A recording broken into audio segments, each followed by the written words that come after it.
Way through the weekend, we have, for example, an early voting location here in Franklin County, but we actually have an early vote center, which is the Board of Elections, in all of our 88 counties, and those are the locations that have been open since October 12th, and that's where people are voting at right now.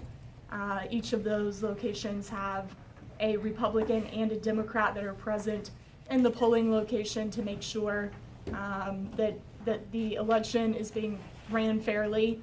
We typically don't have many issues at all in terms of voter fraud or issues like that. It's literally just a handful of issues sometimes like that arise, but that's something that our top elections official in the state, the Secretary of State, which is an elected official, handles and takes care of. And we're expecting everything to go smoothly. Fingers crossed the next couple of days, and hopefully we'll have results in Tuesday night that are that go our way. So I'm happy to answer questions. I know Andrew and I spoke, I think, I believe you guys are here until about 10:30, but I'm happy to just answer questions and help fill in the blanks for anything that you guys might have. Can I ask, one of the criticisms the Democrats have made is that Trump's campaign across the country doesn't have a particularly strong ground game compared to Democrats organising. Do you think that's a fair criticism, or how's that been organised to get people out to vote? Yeah, 2016 has been an election year unlike we've ever seen. You know, I think after this election cycle here in the States, we will look at evolving our campaigns, and quite honestly that happens after every single election cycle, you know, especially now in the age of the internet. You know, people are looking more at doing online advertising as opposed to spending all of their money on television, because now a lot of people here in the States are not necessarily using you know, the regular cable channels. They're using Netflix and Hulu and Amazon accounts. So I think elections are always changing, but this year in terms of the ground game, you know, I think that's been a talking point that we've heard from the Democrats throughout the election cycle. Quite honestly, nothing that we're doing in the state is different than what we've done in elections past. We still have a lot of support from the National Party, from the Republican National Committee, and we have well over 100 people that have been here since last spring that are doing the traditional door-to-door, that are making phone calls, organizing volunteers. So, you know, in terms of the grassroots operation, I don't know that anything has really changed on our side. You know, obviously in the midst of a primary with 17 candidates, you know, that process might have started a little bit later, but I believe that both candidates, both the Hillary Clinton campaign and the Donald Trump campaign, announced their state directors and the hiring of staff in June. They did a week or two early, which is what gave them the advantage of that talking point, but the RNC had actually invested in the state much earlier than they ever have before. Typically that begins to happen around the primary, and this year it happened a year early, so they've been here a year and a half, which makes this campaign cycle feel even longer. Yes. From Starbuck News, Indiana. I have one question. We spoke with the Democrat Party yesterday, and they are confident of a more or less landslide win in Ohio. How do you respond to that? And what do you think are some of the things that may be working in your favor where Ohio is concerned? Well, that's interesting because there was a poll out yesterday afternoon that has Donald Trump up 5 points in Ohio. It's the Quinnipiac poll, which is typically seen as the most reliable polling firm in the country. You know, it's interesting because the really through August, she might have had a little bit of a bigger jump coming off of the conventions that happened in late July, early August. And he was here 10 or 12 times through the month of September. We saw Hillary Clinton in Ohio once, which is pretty unheard of for battleground Ohio. We're used to seeing the candidates nearly every week, that close to the election. And there were rumors that she had given up on Ohio, that based off of polling, he was leading. And quite honestly, through October, it went back, tied head to head. And Ohio is always close. It is always a margin of 2 or 3 points here. And, I don't know how much of a jump, especially among the two parties, that the October surprise of her being back under FBI investigation really would make. And, a lot of the pundits and people out there were saying, this may only make the matter of, 1 or 2 points. But what we're seeing in battleground states like New Hampshire, Ohio, Indiana, there are several states where he really seems to be taking a lot more of a jump than just 1 or 2. It's maybe 4 or 5 points. And in a state like Ohio, that could make the difference. So with that being said, based off of the last polling yesterday, based off of really the trends that we've kind of been seeing the last 2 or 3 weeks, as close to probably 2 million people at this point have requested a ballot. It seems like he's trending in the right way going into Election Day, and I think we feel pretty confident. Certainly the top of the ticket will do well, but also with the U.S. Senate race, which is a major focal point in the country. Just to follow up, in addition to Ohio, how are you doing in the other battleground states? Are you confident that you're going to win most of them? I think if you look at the electoral maps that people are starting to put together right now, most I think show her ahead. But with that being said, with several of the polls out this week that I mentioned, in New Hampshire, for example, that had been leaning Democrat has now moved back into a toss-up category. I know that the Hillary Clinton campaign was planning to spend time in New Hampshire over the next couple days to try and shore up that state. So, I think,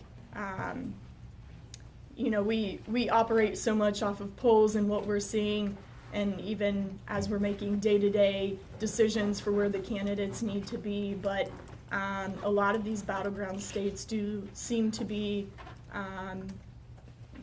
some that were considered leaning Democrat seem to be now more toss-up states. So I think we will see on Election Day, but certainly just in speaking for the state of Ohio, I think we feel good about where things are at here. Okay, I'm Elias Mambo from Zimbabwe. Hey. What's your take to the criticism that the Republicans' campaign is anchored on exposing scandals rather than tackling issues that are affecting the people? Mm-hmm. Well, and we'll be the first to say here, I'm not sure how familiar you are with things here at the Ohio Republican Party. Our governor of the state, John Kasich, ran for president. We actually endorsed him in somewhat of an unprecedented move, but we often don't have our governor run for the United States, or president of the United States, but we endorsed him last January. He carried the state of Ohio in March in the Republican primary, and we've been outspoken when candidates from both sides, our Republican candidate included, have made comments that are not reflective of our party, that are not good for our nation. And when the video came out a couple weeks ago where he was making inappropriate comments from a decade ago, we spoke out against that. So I think that certainly what we've done here at the Ohio Republican Party was to expect the best out of both candidates, and we've done the same thing against Hillary Clinton. Of course, that's what our job is here at the party, is to certainly to attack the other side. But in fairness, we've done the same for our candidate when there has been issues that have arose. So I think that, especially in the age of cable TV, here in the States especially, that operate on a 24 news cycle, that always have, a news story up every day, it has seemed like there has been focus away from the issues at times, which has been disappointing. But I think there's still been some important issues that have been talked about. If you pull back the weeds, immigration, trade have been major issues. Of course, jobs and the economy are always a major issue. But really, I think two of the reasons, agree with him or disagree with him, that Donald Trump has really created this movement is you look at some of the comments that he's made and his feelings on, on immigration, on trade, whether or not there have been, a major discussion on those issues is one thing, but, I think their campaign would at least say that, that they have tried to try and tackle issues that people care about right now. Yes. Just a quick one. Have you had anyone in the party who hasn't been very active campaigning because they don't like Donald Trump? Yeah, and we've certainly had elected officials here in Ohio that have not necessarily been involved with the top of the ticket, but they've continued to labor and to volunteer for the state General Assembly races that I mentioned. We have candidates that are up for the Ohio Supreme Court, and they've focused their attentions elsewhere. And then the competitive U.S. Senate race that I mentioned, Rob Portman and Ted Strickland, that's probably been a race that many of our, especially many of our elected officials, have focused their time and energy on. The Donald Trump campaign, they've, I think, worked to register and involve a lot of new people in the party that we've not seen before, which is, after the March primary here in Ohio, we had 1 million new registered Republican voters. It was the largest turnout we've ever seen in the Republican primary in Ohio. So, certainly there are people that maybe worked hard for Mitt Romney or John McCain or our Republican nominees in the past that may not be as active this cycle. But I would say, in retrospect, there are also many volunteers around the state that haven't been active in politics, that weren't registered to vote, that are this cycle. Yes? Yeah, I'm Nuzlak Dawson from Tanzania. For several times, Donald Trump have been alleged to have abusive comments against women. Maybe how that have been affecting your efforts to mobilize the women to vote for your party? Yeah, well, and I'll kind of go back to what I said earlier, which was here at the Ohio Republican Party, I can't speak for others, but I think we have done a good job to call out that sort of behavior when it's not been appropriate, and not just behind the scenes, but we've done it in public. We've made sure to hold our candidate accountable for his actions when there have been questions, and making sure that things have been answered, they've been addressed, that he's given an answer to the American people to explain some of the questionable remarks. And we've said all along that some of the divisive rhetoric, is not helpful. It's not good for our country. And I think we've really tried to ask for the best out of his campaign, not only so that a Republican can be successful, but because I think that those are the kind of high standards that we want out of our candidates when they're running for public office. So again, here at the Ohio Republican Party, I think we, more than anybody else in the country, have been active and questioning some of the things that have been said this election cycle. So, Yes. just a follow-up. Can you give us examples of other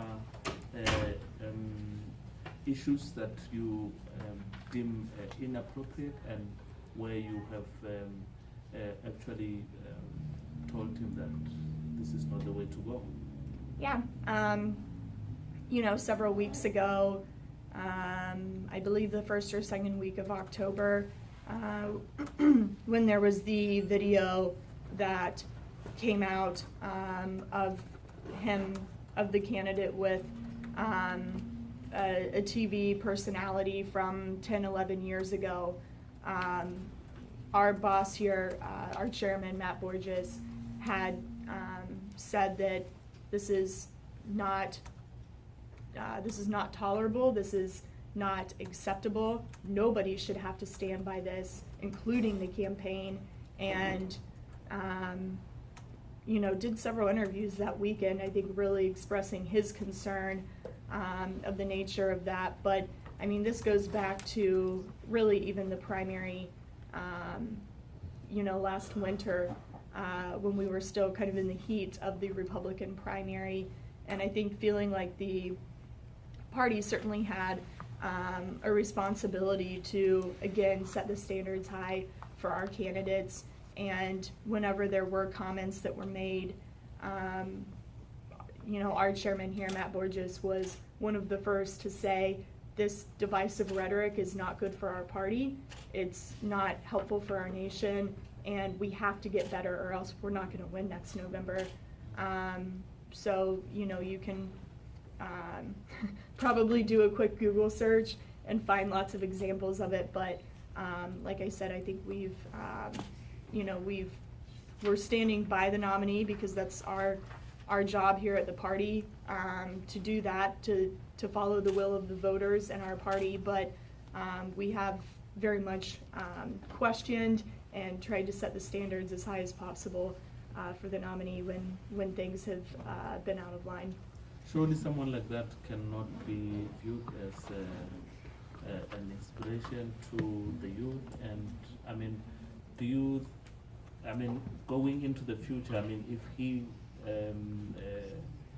he wins, I mean, is it someone who you would consider good for the party and for the United States?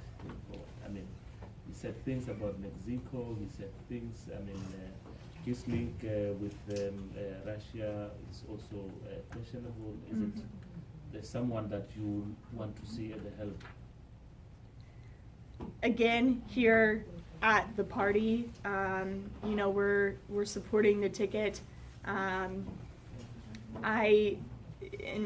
go back to something I mentioned earlier, which is the fact that we had 1 million new Republicans that registered and voted in our primary in March. We're seeing a lot of new active people coming to the party. Are all of his comments and his behavior okay? No. And again, we've called that out when that has been the case. But as he has said all along, and certainly as we can be hopeful for, that if he were to become president, that he surrounds himself with knowledgeable people that are willing to advise him and help make the right decisions. Yes, sir. Good morning. I'm Nadal Zubedi from Georgia. Okay. Ms. Kathy, let me just ask you this question. We all know that Ohio is, along with other few states, is very important in deciding who's going to win this race. How much are you confident that Mr. Trump is going to make it in this race? So it's interesting because we always rattle off the talking points that Ohio has picked every president since 1964, whether it be a Democrat or a Republican, our state has always voted for the winner in the last more than 50 years. No Republican candidate has ever in the history of our country made it to the White House without carrying the state of Ohio. So as you can tell, we're very proud of our part in the process, but this might be a unique election in that Donald Trump wins Ohio, which, as the polling shows right now, is very likely. But I don't know how that adds into the total electoral map, because in years past the focus has always been Ohio, with it being such a swing state and it coming down to the wire. But quite honestly, at this point, Ohio is strongly leaning Republican, where you have a lot of other states, a lot of other battlegrounds in the country, like Florida, like New Hampshire, North Carolina, Pennsylvania, a lot of other states that are probably more uncertain at this point who they're going to vote for than what our state here is in Ohio. So I would say I feel that that's accurate of what we are seeing here now, that there's a good chance that Donald Trump will win Ohio, but I don't know if that math adds up right now across the country, but of course there's still 4 days to make that happen. I just want to follow up on that question. Mhm. What is the Trump campaign or the Republican Party's plan to get those swing states, those battleground states, to shift to Donald Trump, given that there's only 4 days left until the election? Yeah, quite honestly, I think one of the biggest factors right now is that the headlines and the media attention and the conversations that people are having right now are about Hillary Clinton. And, we've kind of laughed that throughout this campaign season, whoever people are talking about, whether it be the media or just, Americans in their everyday lives, whoever people are talking about, it hasn't necessarily been for a good reason. So I think if the attention stays on Hillary Clinton the next few days, if the conversations continue to be about these emails that have now, the deleted emails that have been found and the FBI, I think, released yesterday or this morning, they're speaking of the Clinton Foundation and some pay-to-play allegations and, a potential indictment coming. I think if the conversation stays on that, I think it's more damaging to her, especially with undecided voters, because right now in the state of Ohio, in a swing state, you have 40 to 45% of the people that are going to vote for the Republicans. You have 40 to 45 that are going to vote for the Democrats. They're not going to move. But you have to look at these independent, these swing voters who haven't made up their mind, who are still waiting till election day to vote, or who are still sitting on their ballot to turn it in at the last minute. And certainly those sort of these new allegations and these conversations, I think, are what's going to shift, even if it's just 1 or 2% of people's minds that make the difference in the last couple of days. So certainly just the overall conversation of what's going on is, I think, a major factor. Additionally, the state party, we're focused on election day operations, which means we're recruiting attorneys, we're recruiting observers to be at polling locations on Tuesday, and we'll have a large phone bank set up where we'll have volunteers for our party that are making phone calls to Republicans all day long, making sure that our base supporters get out to the polls and vote, that they know who our endorsed candidates are. So, in the sense of the party, I think the party, especially in battleground states, are focused mostly on GOTV, which is get out the vote, and turning our voters out. You know, certainly the narrative, the messaging that's out there right now, I think is also a major key factor in people's last minute decision. Yes? My name is Gazmin Sudan. I come from Kosovo. I want to know if your governor is involved in supporting Mr. Trump in any way. He announced a spokesperson for his a spokesperson announced for Governor Kasich earlier this week that he voted early, and he wrote in John McCain, who's a U.S. Senator. He's a American war hero, but he was the Republican nominee for president in 2008. So he's, you know, I think the governor ran a very different sort of campaign, and I think he's been standing firmly in his belief throughout this election cycle of the direction that he wanted the country to head, which was in a positive, unifying position. And you know, I think, like I said, he's made his feelings clear throughout this race. After the video that I had referenced that came out a couple of weeks ago, he sent out a statement at that time saying that he would not be voting for Donald Trump, and then announced this week his decision to vote down ticket for all Republicans, but to write in a former nominee for the party instead. Yes? About French Republic, you said that you support the nomination, but why people should vote for Trump? One Yeah.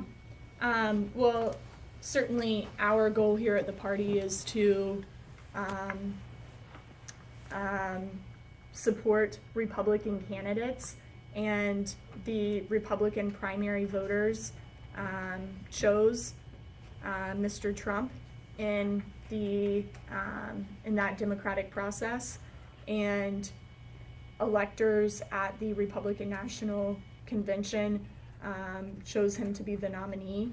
And you know, here at the party, we are supporting what the voters in our party asked us, or you know, voted for throughout the primary process.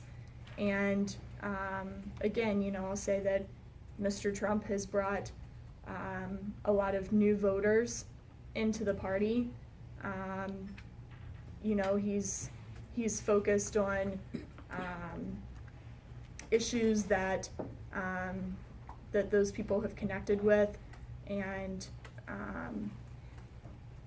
again, you know, we are supporting the top of the ticket all the way down through our other races for Republicans. Ms. Warner? Yes. How exactly does your homework look like from now until the day of the elections? I'm sorry, my...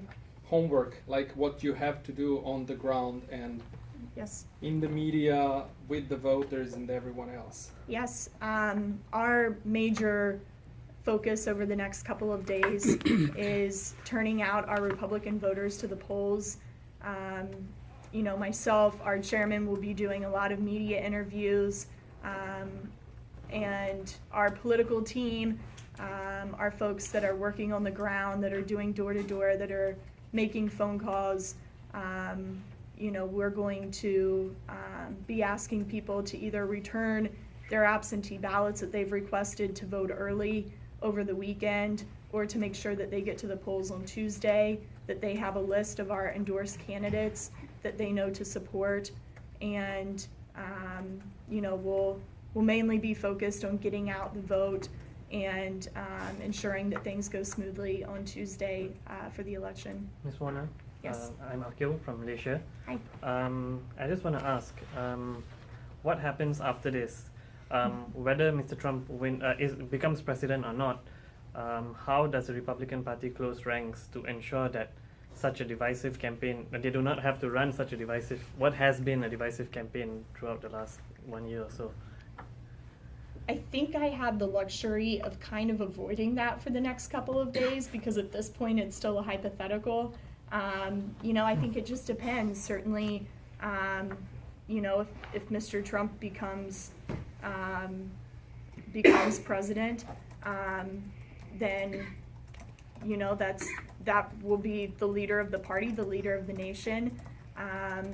If things are to go differently and Hillary Clinton is to win, then I think the goal certainly of the national party should always be for our party to be able to win the White House.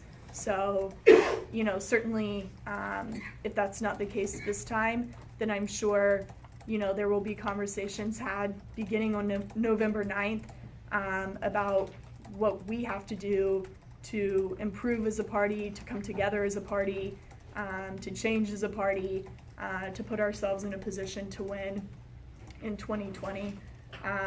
But again, I think that's something that certainly we'll focus on beginning on November 9th, depending whatever the outcome is. So, how do you expect, if prominent leaders like the governor does not support Hillary, how do you expect people to vote for the Republican on Tuesday? If you look at the Hillary campaign, all prominent leaders, including Barack Obama,